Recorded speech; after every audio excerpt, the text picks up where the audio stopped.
In Bloons Tower Defense 6, if you complete an entire game of chimps on Cornfield without removing any of the corn, you get the No Harvest achievement.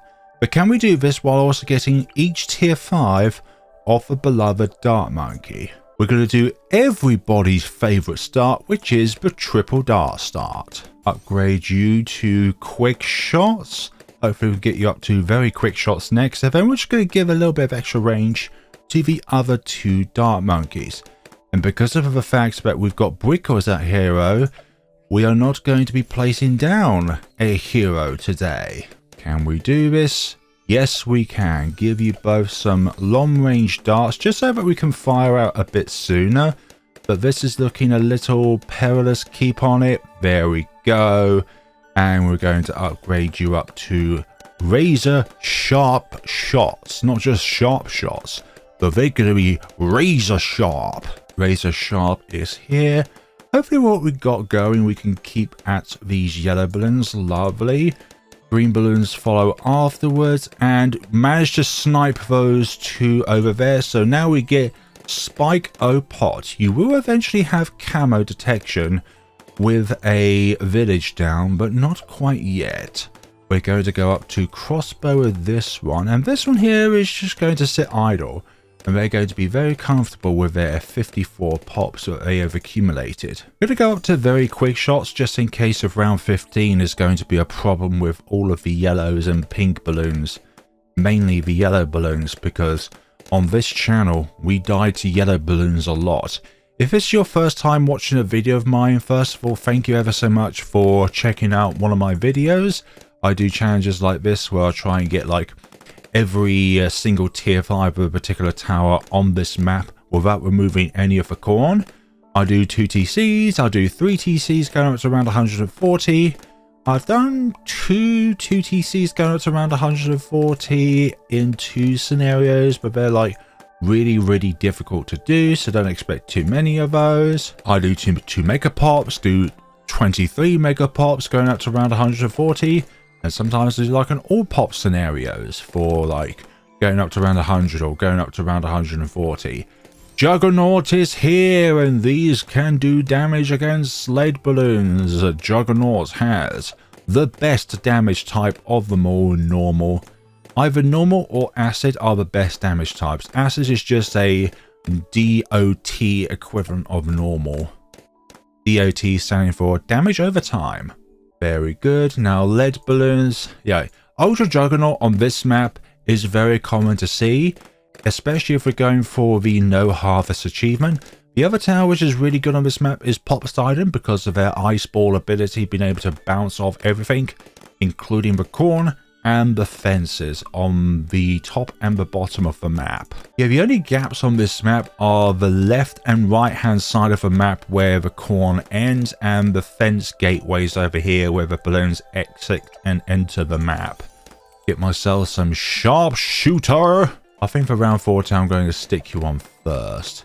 And even if you do manage to shoot through the fence, or through the corn, sorry, it doesn't matter. So we're going to get Ultra-Juggernaut first. Then we're going to get ourselves Crossbow Master next, and then we're going to think about Plasma Monkey Fan Club. Now that is really important for our success here, simply because of the fact that we need Plasma Monkey Fan Club for round 95. There's no way around it. Plasma Monkey Fan Club with a whole bunch of other middle path or darts which are tier 2 or below dart monkeys in order to turn them into plasma wielding maniacs. Go up to primary mentoring, and then that is going to increase the range of this, and we're also going to go up to primary expertise as well, and with that we'll get tier 1 and tier 2 primary monkey upgrades for free. Freedom. Okay, 39 done and dusted. Round 40 Moab time. We're going to get you up to radar scanner. Yeah, these 2 towers on their own will be able to take down the Moab, no problem. Yeah, for early game, the critical hits that the Sharpshooter and Crossbow Master provides is going to be very important for our success. If you wanted even more discounts, then you would go with a 502 Ultra-Juggernaut, and rather than going with radar scanner, you just go down to the discounts upgrades, and then you can get the tier 1 and tier 2 for free, And then the tier 3 upgrades would be cheaper, but I'd rather have the extra attack speed of the Ultra-Juggernaut, just so that we can fire out these balls of devastation more quickly. Although, isn't it true that with 502, the Ultra-Juggernaut has more pierce, as well as more range? Although what I do know is that in update 53, the knockback values to balloons have gone down for the Juggernaut, so that when the attack hits the balloon, and if they do survive, they knock them back, they're not going to be knocked back as far as they used to. Don't want to remove that. That removes the entire incentive of the No Harvest achievement.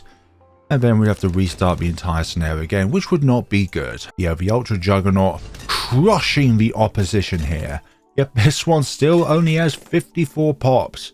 But those 54 pops were very important. So far, a very smooth scenario. No deaths so far, and our start at this run was very, very successful with the upgrades I put on our dart monkeys. Did you know that you can get the 2TC achievement and the No Harvest achievement? It's very difficult to do, but Ultra-Juggernaut is possible. Obviously, you would go with 502 instead of 520. And paired with Poseidon as well. I don't know if it's still possible because of the Poseidon range nerf that happened in update 53, where its range has been decreased from 50 to 40. That's a 20% decrease in its range. It shouldn't really matter a huge amount simply because of the fact that the Poseidon's ability can do the same anyways. And it's been given a price nerf as well. It's gone back to what it was back in update 44 when the tower originally released. Okay, we're very close now to getting ourselves for Crossbow Master. This will have the normal damage type, which I'm surprised Ninja Kiwi has not changed to like Shatter or something. I think if Ninja Kiwi were to ever nerf the damage type of the Crossbow Master, they would probably do it so that it cannot hit leads. But look at this crossbow. Surely that is something that would punch you through metal. Round 63, Ultra-Juggernaut is the example in which round 63 ceramics stand no chance. And the third lot go down. Thank you very much.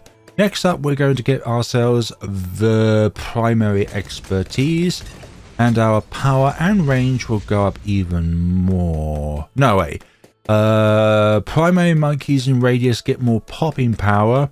Again, it's not really descriptive of if it's pierce or if it's damage it's influencing, along with ability cooldowns being reduced further, along with tier 2 upgrades alongside tier 1 upgrades being for free. Just gonna wait for these two BFBs to eventually turn round the cornfield and then meet my projectiles of devastation. By the way, these two are dart monkeys. They should not be performing this well, but because of this map, they surely are. I think every other monkey in the monkey civilizations owe themselves to the dart monkey, because the dart monkey is like the original flavor of Pringles, or the really salty flavor of Walker's Crisps. It's like you can't have the others without the original. It's just not possible. It's imprinted in their DNAs. They were all once upon a time a dart monkey until they either chose to have a different path in their life or they just wanted to keep themselves as a dart monkey. Although after the second upgrade going along the top cross pathing, I think the dart monkey has had a different idea of what it wants to chuck out. A bait a bit slower, but still destructive, especially against ceramics, fortifieds, and lead balloons. Ultra-Juggernaut would be a very good tower to have if you're going for the Sapper achievement, where you need to pop 5 million fortified balloons. Now, you want to avoid using towers like Shattering Shells, Azili, Middle Path Alchemist, anything that takes away the fortified property without actually popping the fortified balloon. You've got to pop those balloons. A door is another good example of what you want to have to do bonus damage against fortified balloons. Pop and Ore is another very good tower to use, since that does bonus damage against fortified balloons. Anything that does more damage against fortified balloons but doesn't take away the fortified property. So top path is good because obviously the biggest one stuns balloons, which is very good. Stun is sometimes very good rather than just raw damage, because stun is a good utility to have in a tower, and it also pairs well with other towers that just does raw damage anyways. The balloon solver is also incredibly good for the sapper achievement, since it just absolutely erodes away at those layers. The fortified property is just a temporary barrier to my toxins. And on round 77 we will be able to afford ourselves the primary expertise, and you shall share to us your expertise. I think round 98 is going to be the only round in which it's going to give us trouble, and if we muck up our Plasma Monkey fan club timing, then going into round 99 would be very bad as well. So, okay, because of my tier 5 top path monkey village, now we can just get to work in placing our army for the Plasma Monkey fan club here. I think we can fit a few more here. Hopefully we get another one. Yeah, there's another spot there, and I think that is it when it comes to that. Don't remember if you're able to fit a Dark Monkey up there. You can certainly fit one up over here, but I think I'd rather have a Snowstorm or a Glue Strike up here. I'm not relying on camera detection for a possible Glue Strike. All I want out of it is the +3 damage. You have to pair it with corrosive glue for +3 damage. And we can get these upgrades for free. So 022 Dark Monkeys it is. So at this point, what shall we do for our advances? I'm going to get you up to a Plasma Monkey fan club in order to get the last tier 5 for our Axis of Dark Monkeys on a no harvest scenario. I think so far when it comes to these Axis of Towers on a no harvest scenario, my personal favourite I've done is Axis of Ice, not because of the Ice Towers, but because of the overall setup, because I also had a Lord of the Abyss with a carrier flagship, and I had Brickle on the top platform of the carrier flagship. And because of the fact that the ice towers were nearby the Lord of the Abyss, that they were counted as a water tower, and therefore when the carrier flagship is on the screen, therefore they get the additional attack speed because of the placement of a carrier flagship down. Come on, primary expertise, I need you to do a little bit more damage. I know you have been given an attack speed nerf in one of the most recent updates, not too long ago, but I think it was definitely long ago enough to where some people might have forgotten that the primary expertise has been given an attack speed nerf. Solutions? Put another village by it, a Jungle Drums village, and an Ultra Boost, and a Homeland Defense, and max support sacrifice Sun Temples, or max sacrifice Vengeful True Sun God. Obviously that's not going to be helpful in a chimp scenario, because why would you get a max sacrifice Sun Temple to boost the attack speed of your primary expertise? It just doesn't make any sense. Soon all of the tier 5s will belong to me. Yeah, 300k damage already for the primary expertise. You are putting in some work. Okay, we are starting to struggle now against these oppositions here. Our towers, which are very good for the mid game, are now starting to suffer a bit in the late game. Your bounce is very nice, Ultra-Juggernaut, but your overall damage is now starting to suffer as a result. Okay, come on, we can do this. Okay, Plasma Monkey Fan Club operational. We're going up to triple shot so that we do a bit more damage with these. And what we're going to do next is, I believe, whoa, these are going very far into the map. Yeah, that's really far into the map. I'm not a big fan of that whatsoever. So I'm going to get myself a Glue Strike, and hold on, we're doing very well against these DDTs. I think with the initial damage from applying my expertise, because we got on strong, which is really helping us out, but it's just a simple matter of fact that we're able to do this, which is lovely. Okay, damage all of these. Gonna glue strike them now so we do +3 damage. Yep, that does it. Good, good, good. So if you didn't know, if you don't cross path or you go bottom cross path, then you do +2 damage when you've activated the glue strike ability. But recently Ninja Q has changed it so that if you go with corrosive glue, it's +3 damage, which you kind of get because not only is the glue in place, but it's also corrosive glue. Therefore, other projectiles will be able to do extra damage in theory. Okay, these two ZMGs are very annoying. Perhaps I should have done... Oh my god. Well, that's not... Of everything, it has to be this. I told you I died to yellow balloons a lot. Yeah, I should have activated glue strike beforehand. This is not a black border guide and a no harvest guide to Cornfield. I have failed in my duties. Okay, come on now, come on now. I should have just used the Plasma Monkey Fan Club ability, simply because we've got a lot of time before round 98 is a problem at all. I might get myself a snowstorm. That might be helpful, just in case if we do end up not doing very well in 99. Okay, Plasma Monkey Fan Club now. Good, good, good. I'm just going to freeze him for just a little bit. That's going very far into the map. Going very far, very far, very far, very far. But look at this. We've got Plasma Monkey Fan Club ready for 99. Brilliant. And round 100 awaits. Obviously, we can't really get anything else.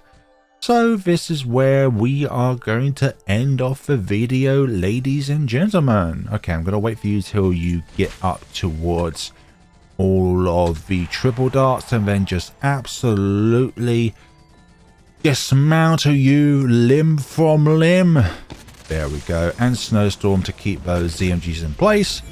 And that was a brilliant scenario, ladies and gentlemen. Round 97 was the only round in which I cocked up. And that was just simply because of a simple mistake on my end that I didn't activate Glue Strike earlier, and I didn't activate Plasma Monkey Fan Club because I thought I had enough DPS when I didn't. But that was a really good overall run. I love the fact that all of my tier 3 Dart Monkeys are now miniature plasma blasts. Okay, what about Crossbow Master? You did nearly 400k damage. You over 900k damage. And you're the second best popper, and you're here just because I like a little bit of a snap, crackle and pop. Thank you all so much for watching, everybody. Please let me know what you thought of the video down in the comments sections below. I think that's pretty much it when it comes to possible access of scenarios. I can't ever imagine trying to find a strategy where I could put down every single tier 5 alchemist whilst also doing the no harvest achievement on Cornfield. It's just simply because of the fact that the different alchemists are just really too expensive, and their contribution towards trying to be able to get through the scenario is just not warranted. You need another tower down in order to do a lot of DPS on the map. And obviously you don't want to get Bloons Master Alchemist first, because hey, guess what? Your pops are just going to deplete down to 1. Being a red balloon. Thanks, Bloons Master Alchemist. Thank you for sapping away my entire finance, whatever I have, in a CHIMPS scenario.